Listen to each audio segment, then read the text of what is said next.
Anyone else here for public comment? And third call for public comments. And we'll close out public comments at 6:02. All right, we've got our consent agenda. And do I have questions or comments regarding the It kind consent? of sounds like something changed between last time with the agreement, he said. I mean, that's my only question on. Didn't it go to City Hall? What, yeah, I was fixing to say, I don't know what changed on it, but So when came before this body, a recommendation was made of approval to City Council. City Council did not approve the master plan based on the recommendation that was given by staff. Since then, staff met with the developer and we worked through all the issues that we had with it, and they brought it back to you for a consideration where it's met staff's comments. So now we're recommending approval to this board.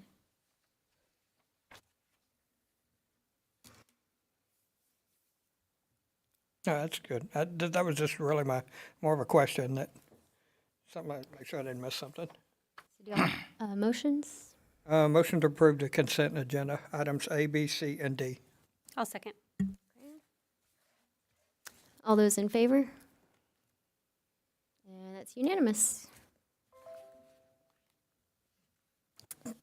All right, and we have our regular agenda item A, consideration of possible action to direct staff to provide applicants written statements of the conditions for any conditional approvals and the reason for disapproval of any plans or plats that were not approved per Texas local government code.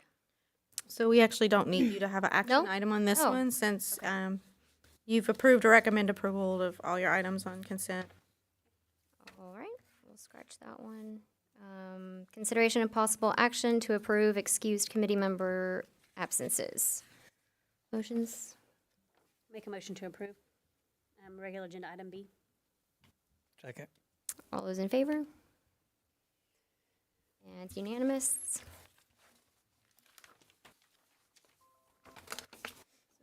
Isn't there another item?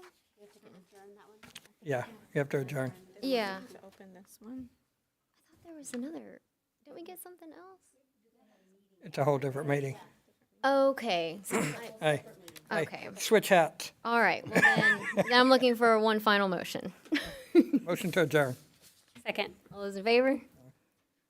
All right. Meeting adjourned at 6:05.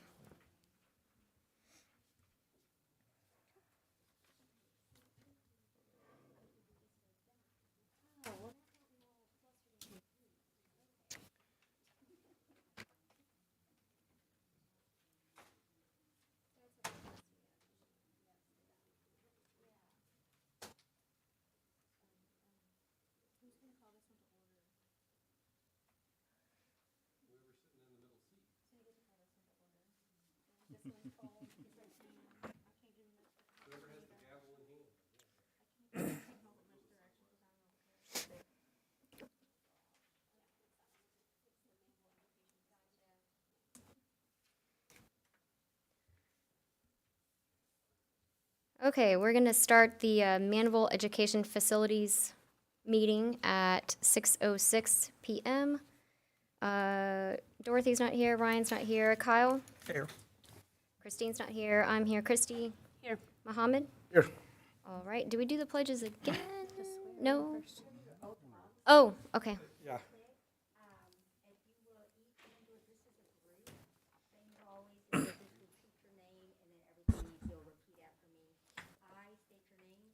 I, Alina Rogers. Do solemnly swear.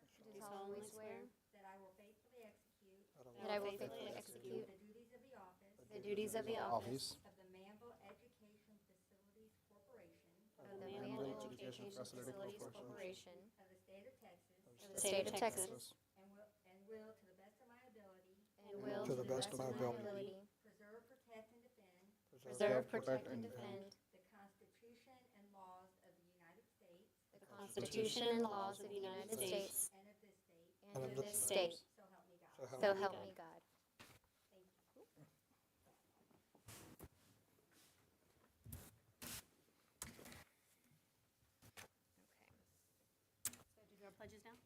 Do we do those again? Oh, we have to do them again? Okay, sorry, I wasn't sure. Do we have to? Oh, Yeah, we'll skip it. okay. I didn't know what the rules were. Right, right. All right, calling for public comments? Nope. Second call? Oh, yes. No. What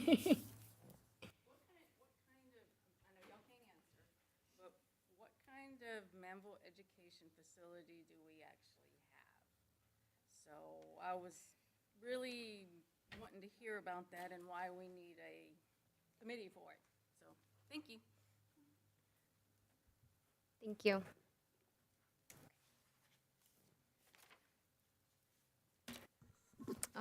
Third call for public comments? All right, and close out public comments at 6:08.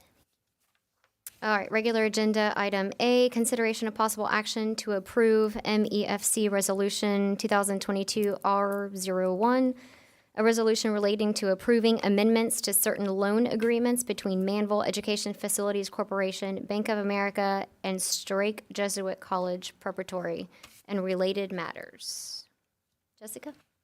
You got info for us, or? Oh, Tammy, I'm sorry, you have info for us? This is all Tammy. Oh, okay. Tammy, do you want to let me lay the ground as how these corporations exist, and then you can get into how we're here for Manvel? Because I have a lot of experience with these type of corporations. I guess it probably came from some smart tax lawyer a long time ago, where they figured out that if a governmental entity goes out for bonds to get something, they get a cheaper rate of interest than any private entity. So when you have a private school competing with, let's say, a school district that has, tax money, the school district gets a lower rate of interest on its bonds, and the private schools weren't. And this is also true for some healthcare facilities and some other what are called public facilities, even though they weren't owned by a governmental entity. So somebody came up with the idea, well, why don't we have a corporation that's a government corporation, and they take out the bonds with the bank, and then we'll be right behind them, and we'll promise to pay off the bonds, so they don't have to do anything, and they're the issuer on the bonds, but everything passes through to the people paying the bonds, and they're out of it. Of course, you have to give them a little something, $10,000, $20,000, $50,000, whatever the incentive is, so that the governmental entity can pretty much create a governmental corporation that does nothing but approves a set of documents at the get-go for 20, 30, 40-year bonds, and they never have to meet again for 20, 30, 40 years unless something changes in the bonds like this. They try to get a better rate of interest and they refinance them, or for some reason they need additional documents. So basically, they never meet. So a long time ago, I guess Tammy will tell you what the story is, but that's why these kind of exist.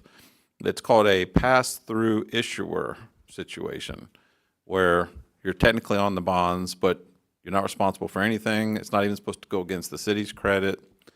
And believe it or not, when I was with Texas City, they had one where the bondholders, the people paying the bonds, defaulted on the bonds. And it was, according to some bond attorneys in California, it was the only known instance in the whole U.S. in history where one of these corporations had bonds that defaulted.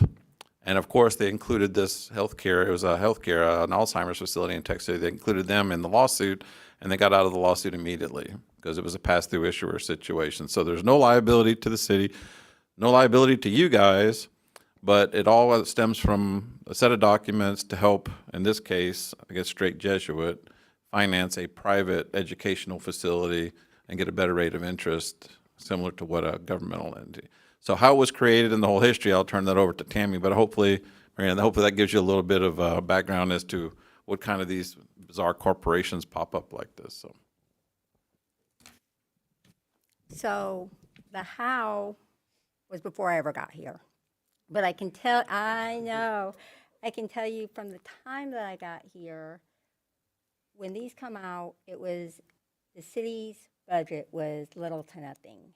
And so what originally started was they use smaller cities that have very little for the sake of bond ratings and very little budgets, and they offered these pass-through opportunities. It was a huge benefit for the city because we got $10,000 per loan when we did it, and we have two of them. You have the Manvel Cultural Education Facilities Finance Corporation. That's the MCEFFC, That one you're not dealing with this evening. And then you have the one that you're dealing with tonight. And so they would do two different ones each year. We'd budget for this, and we looked forward to this. It was like, sweet, we get to do this. When Kyle came, things were starting to progress a little bit better, and we were looking at the idea that we would be taking out debt over the course of time. And the decision was made that we didn't want any new ones coming on because it affects the amount of debt that we can take on. From what I understand, and again, when I first got here, I was trying to figure out what this thing was. And like Bobby said, the city didn't really have much to do with it. Because the financial advisors said that there's a limit that the city can issue called bank, oh, no, I've forgotten the term. Bank issued debt, or there's a term for it, and that's not exactly it. You get a better rate if it's $10 million or less on that issued debt. If it goes over that, then you get a slightly higher interest rate. The amount of debt, if there was additional debt issued in that year, would go against that $10 million cap of bank, and I apologize, about that very issue. So I looked at it and went, I don't understand exactly the pass-through on this. I'd much rather deal with the city's issued debt because of what we would need to do. And if you look at these were debts that were issued in 2004 and 2008.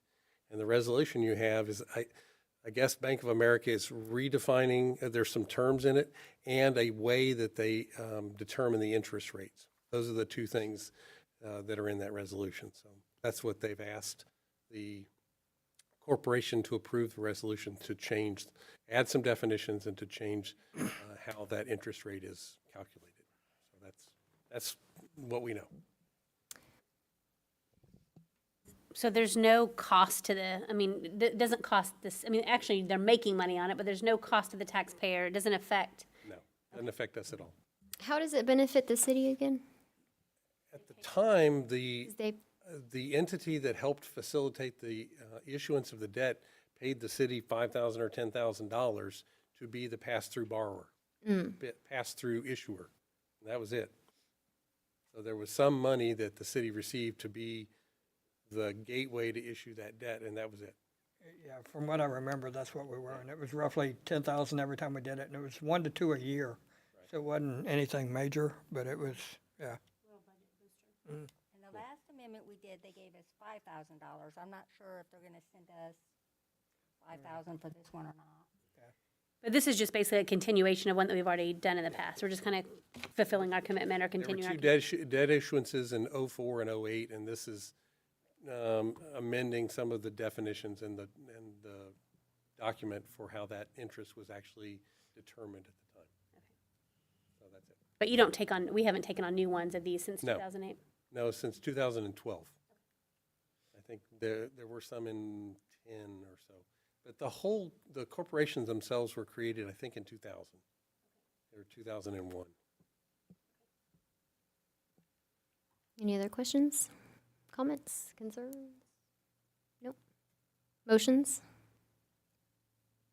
I'll make a motion to approve. I'll second. All those in favor of the motion? All right, it's unanimous. And one more motion. Motion to adjourn. Second. All those in favor? All right, it's unanimous. We are adjourned at 6:16.